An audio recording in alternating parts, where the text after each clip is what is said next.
the masjid is very important to them because it keeps them anchored. Exactly. You know, the masjid is an anchor. Yeah. And not only is it an anchor, but it's also a place that provides many societal benefits.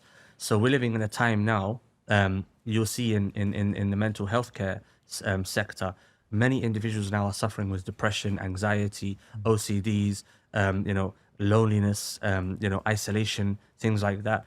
And the masjid is a counter to all of those things. The masjid is a counter to all of those things. If you're seeing faces 5 times a day, or if you're working 2 times a day, you're sitting, you're interacting, you're smiling, you might go and grab a tea or a coffee with someone in between the prayers. That itself alleviates much of the suffering that the average person in these built-up societies faces today.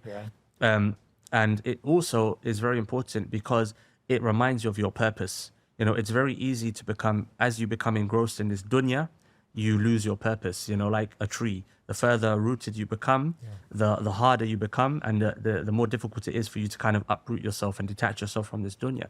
But if you're constantly going to the masjid and you're seeing other people praying, reading the Quran, you're hearing the odd reminder from the Imam, that kind of keeps your heart anchored and keeps you directed, gives you that purpose.